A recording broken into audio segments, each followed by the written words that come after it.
Assalamualaikum warahmatullahi wabarakatuh. Saya Ismatul Mufarida ingin menjelaskan sedikit tentang psikologi konsumen, di mana ada 3 materi yang ingin saya jelaskan. Dan yang pertama itu tentang kepuasan konsumen, yang kedua pengaruh faktor motivasi dalam perilaku konsumen, dan yang ketiga pengaruh faktor kepribadian dalam perilaku konsumen. Baiklah, di sini saya akan menjelaskan tentang kepuasan konsumen. Yang pertama itu tentang pengertian kepuasan konsumen itu sendiri.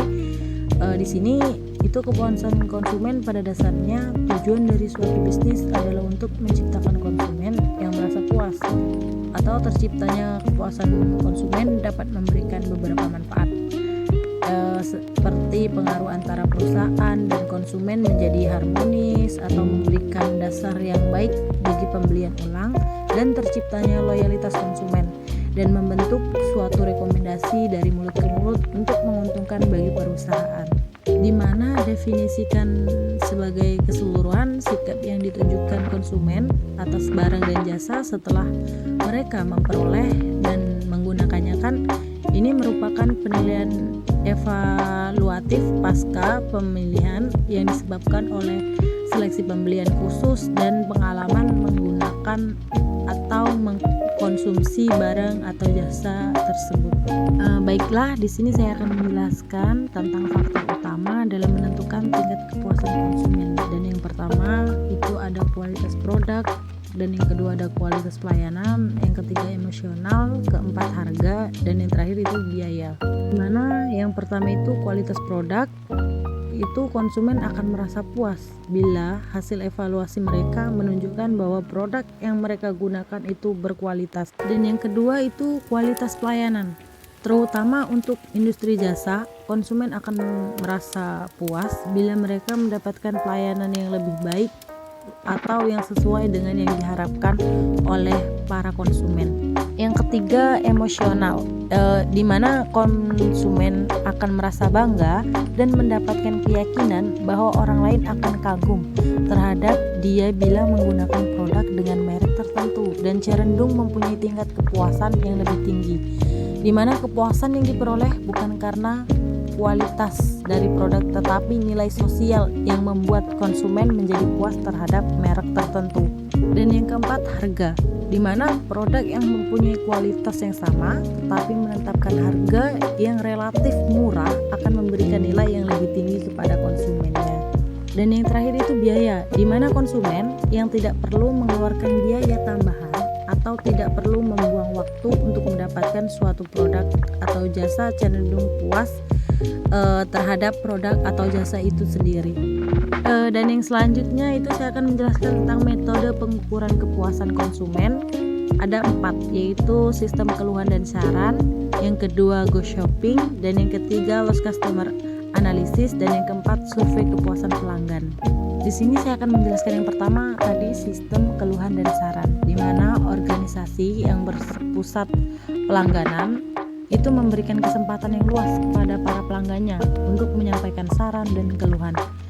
Informasi-informasi ini dapat memberikan ide-ide yang cemerlang bagi perusahaan yang memungkinkannya untuk bereaksi secara tanggap dan cepat untuk mengatasi masalah-masalah yang timbul.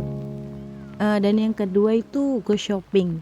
Itu salah satu cara untuk memperoleh gambaran mengenai kepuasan pelanggan adalah dengan memperkerjakan beberapa orang untuk berperan atau bersikap sebagai pembeli potensial, kemudian melaporkan teman-temannya atau temu-temuannya mengenai kekuatan atau kelemahan produk, perusahaan, dan pesaing berdasarkan pengalaman mereka dalam membeli produk-produk tersebut. Selain itu, para ghost shopper juga dapat mengamati cara penanganan setiap keluhan para konsumen itu sendiri. Yang ketiga itu loss customer analysis. Perusahaan menghubungi para pelanggan yang telah berhenti membeli atau yang telah pindah ke toko lainnya agar dapat memahami mengapa hal itu terjadi. Bukan hanya exit interview saja yang perlu, namun tetapi pemantauan customer loss rate juga penting. Meningkatkan customer loss rate itu menunjukkan kegagalan perusahaan dalam memuaskan pelanggannya, disebut dengan post customer analysis. Dan yang keempat dan yang terakhir itu survei kepuasan pelanggan, di mana umumnya penelitian mengenai kepuasan pelanggan dilakukan dengan penelitian survei, baik melalui pos, telepon maupun wawancara langsung. Perusahaan akan memperoleh tanggapan dengan umpan baik secara langsung dari pelanggan dan juga memberikan tanda atau sinyal positif bahwa perusahaan menaruh perhatian terhadap para pelanggannya itu sendiri. Itulah namanya survei kepuasan pelanggan. Dan selanjutnya saya akan menjelaskan tentang pengaruh faktor motivasi dalam perilaku konsumen. Di situ ada faktor yang mempengaruhi perilaku konsumen, di mana perilaku konsumen dalam mengambil keputusan itu pembelian yang dilakukan oleh konsumen melewati 5 tahap, yaitu pengenalan kebutuhan, pencarian informasi, evaluasi informasi, pembelian, dan pasca pembelian. Dan selanjutnya itu ada proses pengambilan keputusan pembelian konsumen dipengaruhi oleh 3 faktor utama. Yang pertama itu faktor perbedaan individu, terdiri dari sumber daya konsumen, motivasi, dan keterlibatan pengetahuan, sikap kepribadian, dan gaya hidup maupun demografi. Dan yang kedua itu ada faktor lingkungan yang terdiri dari budaya, kelas sosial, pengaruh pribadi, keluarga maupun situasi. Dan yang ketiga ada proses psikologis terdiri dari pengolahan informasi, pembelajaran, perubahan sikap maupun perilaku. Dan selanjutnya ada faktor-faktor utama yang mempengaruhi perilaku pembelian konsumen. Yang pertama itu ada faktor kebudayaan, di mana faktor-faktor kebudayaan mempunyai pengaruh yang paling luas dan mendalam terhadap perilaku konsumen. Pemasaran harus memahami peran yang dimainkan oleh kultur, subkultur, dan kelas sosial pembeli. Pada dasarnya dalam sebuah tatanan kehidupan dalam bermasyarakat terdapat sebuah tingkatan atau setara sosial. Itu tingkatan sosial tersebut dapat berbentuk sebuah sistem kasta yang mencerminkan sebuah kelas sosial yang relatif homogen dan permanen yang tersusun secara hierarkis, dan para anggotanya menganut nilai, minat, dan perilaku yang serupa. Kalau kelas sosial tidak hanya mencerminkan penghasilan, tetapi juga indikator lain seperti pekerjaan, pendidikan, perilaku dalam berbusana, cara berbicara, kreasi, dan lain-lain. Dan ada yang kedua itu faktor sosial, di mana perilaku seseorang konsumen yang dipengaruhi oleh faktor-faktor sosial seperti perilaku kelompok acuan, keluarga, serta peran dan status sosial dari konsumen. Yang pertama saya akan menjelaskan tentang kelompok acuan, di mana kelompok acuan dalam perilaku pembelian konsumen itu dapat diartikan sebagai kelompok yang dapat memberikan pengaruh secara langsung atau tidak langsung terhadap sikap atau perilaku seseorang tersebut. Di mana kelompok ini biasanya disebut dengan kelompok keanggotaan, yaitu sebuah kelompok yang dapat memberikan pengaruh secara langsung terhadap seseorang. Adapun anggota kelompok ini biasanya berupa anggota dari kelompok primer seperti keluarga, teman, terus tetangga dan rekan kerja yang berinteraksi dengan secara langsung dan terus-menerus dalam keadaan yang informal. Tidak hanya kelompok primer, kelompok sekunder yang biasanya terdiri dari kelompok keagamaan, profesi, dan asosiasi perdagangan juga dapat disebut sebagai kelompok keanggotaan. Dan yang kedua ada keluarga. Dalam sebuah organisasi pembelian konsumen, keluarga dibedakan menjadi 2 bagian. Yang pertama itu ada keluarga yang biasa dikenal istilah keluarga orientas. Keluarga sejenis itu terdiri dari 2 orang dan saudara kandung seseorang yang dapat memberikan orientasi agama, politik, dan ekonomi serta ambisi pribadi, harga diri maupun cinta. Dan yang kedua ada keluarga yang terdiri dari pasangan dan jumlah anak yang dimiliki seseorang. Keluarga jenis ini biasanya dikenal dengan keluarga prokreasi. Dan yang ketiga ada peran dan status. Hal selanjutnya yang dapat menjadi faktor sosial yang dapat mempengaruhi perilaku pembelian seseorang itu adalah peran dan status mereka di dalam masyarakat. Di mana semakin tinggi peran seseorang di dalam sebuah organisasi, maka akan semakin tinggi pula status mereka dalam organisasi tersebut dan secara langsung dapat berdampak pada perilaku pembeliannya. Dan yang ketiga itu ada faktor pribadi, di mana keputusan seseorang pembeli juga dipengaruhi oleh karakteristik pribadi, yaitu usia pembeli dan tahap siklus hidup pembeli, pekerjaan, kondisi ekonomi. Gaya hidup itu secara kepribadian dan kondisi ekonomi, gaya hidup maupun serta kepribadian dan konsep diri pembeli. Tadi ada yang pertama itu tentang usia dan siklus hidup keluarga, di mana orang pembeli barang dan jasa yang berbeda-beda sepanjang hidupnya, yang di mana setiap kegiatan konsumsi ini dipengaruhi oleh siklus hidup keluarga.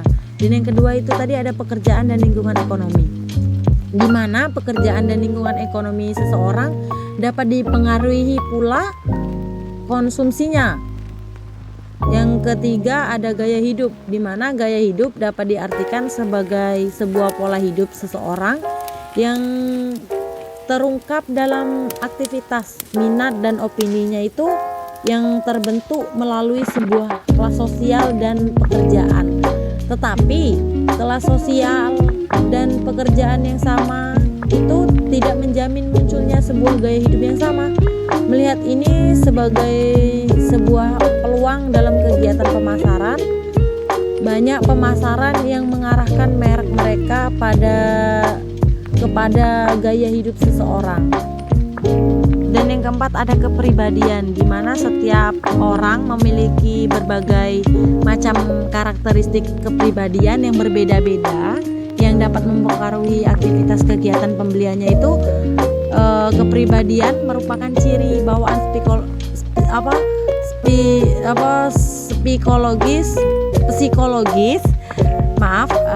itu merupakan ciri bawaan psikologis manusia yang berbeda yang menghasilkan sebuah tanggapan relatif konsisten dan bertahan lama terhadap rangsangan lingkungannya. Itu kepribadian itu biasanya digambarkan dengan menggunakan ciri bawaan seperti kepercayaan diri, dominasi maupun bersosialisasi, pertahanan diri dan kemampuan beradaptasi. Itu kepribadian dapat menjadi variabel yang sangat berguna dalam menganalisis pilihan merek konsumen. Hal ini itu disebabkan karena beberapa kalangan konsumen akan memilih merek yang cocok dengan kepribadiannya. Baiklah, yang keempat itu ada faktor psikologis, di mana pilihan pembelian seseorang dipengaruhi pula oleh 4 faktor psikologis utama. Yang pertama ada motivasi, yang kedua ada persepsi, terus ada pengetahuan, serta keyakinan dan sikap. Yang pertama tadi ada motivasi, di mana seseorang memiliki banyak kebutuhan pada waktu-waktu tertentu. Beberapa dari kebutuhan tersebut ada yang muncul dari tekanan biologis seperti lapar, haus, dan rasa ketidaknyamanan. Itu sedangkan beberapa kebutuhan yang lainnya itu dapat bersifat psikogenesis, yaitu kebutuhan yang berasal dari tekanan psikologis seperti kebutuhan akan pangkuan, penghargaan atau rasa keanggotaan kelompok. Dan ada yang kedua tadi persepsi, itu seseorang yang termotivasi siap untuk segera melakukan tindakan. Bagaimana tindakan seseorang yang termotivasi akan dipengaruhi oleh persepsinya terhadap situasi tertentu. Itu persepsi dapat diartikan sebagai sebuah proses yang digunakan individu untuk memilih, mengorganisasi, dan menginterpretasi masukan informasi guna menciptakan sebuah gambaran. Atau persepsi tidak hanya bergantung pada rangsangan fisik, tetapi juga dapat rangsangan yang berhubungan dengan lingkungan sekitar dan keadaan individu yang bersangkutan. Dan ada yang ketiga, pembelajaran, di mana pembelajaran meliputi perubahan perilaku seseorang yang timbul dari pengalaman. Banyak ahli pemasaran yang yakin bahwa pembelajaran dihasilkan melalui perpaduan kerja antara pendorong, rangsangan, isyarat tindakan, tanggapan, dan pungutan. Dan ada yang keempat itu keyakinan dan sikap. Melalui tindakan dan belajar, orang mendapatkan keyakinan dan sikap. Keduanya mungkin itu mempengaruhi perilaku pembelian konsumen. Keyakinan dapat diartikan sebagai gambaran pemikiran seseorang tentang gambaran sesuatu. Itu misalkan kayak keyakinan orang tentang produk atau merek akan mempengaruhi keputusan pembelian mereka. Dan di sini yang selanjutnya itu tentang faktor kepribadian dalam perilaku konsumen. Yang pertama itu pengertian kepribadian. Di situ udah tertulis di mana kepribadian didefinisikan sebagai ciri-ciri kejiwaan dalam diri yang menentukan dan mencerminkan bagaimana seseorang merespon terhadap lingkungannya. Penekanan dalam definisi ini adalah pada sifat-sifat dalam diri atau sifat-sifat kewajiban, yaitu kualitas, sifat, pembawaan, kemampuan, pengaruh orang, dan perangkai khusus yang membedakan satu individu dari individu lainnya, di mana kepribadian cenderung mempengaruhi pilihan seseorang terhadap produk. Sifat-sifat ini yang mempengaruhi cara konsumen merespon usaha promosi para pemasaran, dan kapan, di mana, dan bagaimana mereka mengkonsumsi produk dan jasa tertentu. Karena itu identifikasi terhadap karakteristik kepribadian khusus yang berhubungan dengan perilaku konsumen sangat berguna dalam penyusunan strategi segmentasi dalam pasar perusahaan. Di situ ada sifat-sifat dasar kepribadian. Yang pertama itu kepribadian mencerminkan perbedaan individu. Karena karakteristik dalam diri yang membentuk kepribadian individu itu merupakan kombinasi unik berbagai faktor, maka tidak ada dua individu yang betul-betul sama.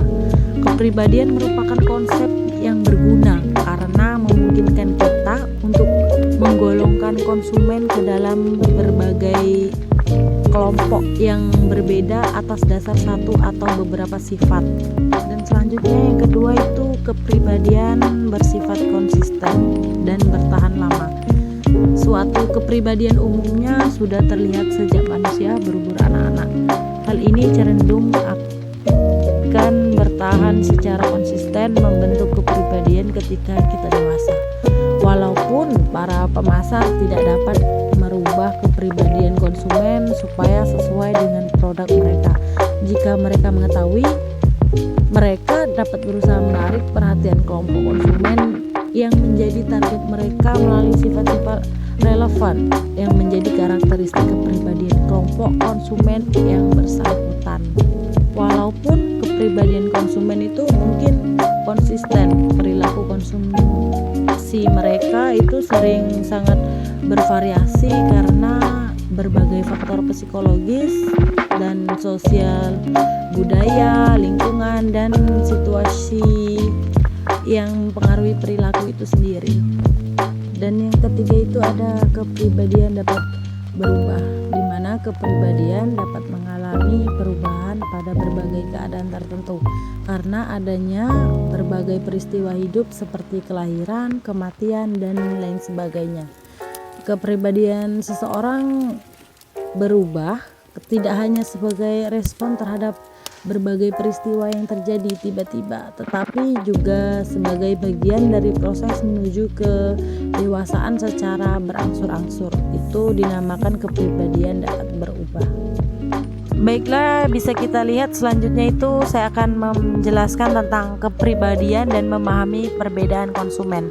Di situ ada keinovatifan konsumen dan sifat kepribadian yang berkaitan. Para praktisi pemasaran perusahaan mempelajari semua yang dapat mereka pelajari mengenai inovator konsumen, karena respon pasar para inovator konsumen sering menjadi petunjuk atas faktor-faktor yang akhirnya akan menentukan sukses tidaknya produk atau jasa baru tertentu. Inovator konsumen yaitu mereka yang cenderung menjadi orang pertama mencoba berbagai produk, jasa, atau praktik baru. Di situ ada sifat kepribadian yang berguna untuk membedakan antara inovator konsumen dan bukan inovator, meliputi sifat-sifat konsumen sebagai berikut. Yang pertama, keinovatifan. Para penelitian konsumen telah berusaha menyusun instrumen pengukuran untuk menaksir tingkat keinovatifan konsumen, karena ukuran sifat kepribadian tersebut memberikan wawasan yang penting mengenai sifat dan batas-batas kesediaan konsumen untuk berinovasi. Dan ada dogmatisme, itu adalah sebuah sifat kepribadian yang mengukur tingkat kekuatan atau versus keterbukaan yang ditunjukkan individu terhadap hal yang belum dikenal dengan baik dan terhadap informasi yang berlawanan dengan kepercayaan mereka yang sudah mendalam. Dan selanjutnya itu ada karakter sosial, di mana sifat kepribadian yang berkisar dari pengarahan diri sendiri dan pengarahan oleh orang lain. Para konsumen yang diarahkan oleh diri sendiri itu cenderung menyandarkan pada nilai-nilai atau standar dalam diri mereka sendiri dalam menilai berbagai produk baru dan berkemungkinan menjadi konsumen inovator. Mereka cenderung tertarik pada tipe pesan promosi yang berbeda, terutama iklan yang menekankan sifat-sifat produk dan manfaat pribadi. Sedangkan para konsumen yang diarahkan oleh orang lain itu cenderung menjadi petunjuk dari orang lain mengenai apa yang betul dan apa yang salah. Mereka itu cenderung menyukai iklan-iklan yang menonjolkan lingkungan masyarakat atau seperti penerimaan masyarakat yang disetujuinya. Jadi para individu yang diarahkan oleh orang lain mungkin lebih mudah dipengaruhi. Baiklah, terima kasih buat kalian yang sudah membaca PPT yang saya bikin. Semoga bermanfaat buat kalian, dan saya mohon maaf jika ada sedikit kesalahan di sini. Semoga ini bermanfaat buat kalian. Saya akhiri, wassalamualaikum warahmatullahi wabarakatuh.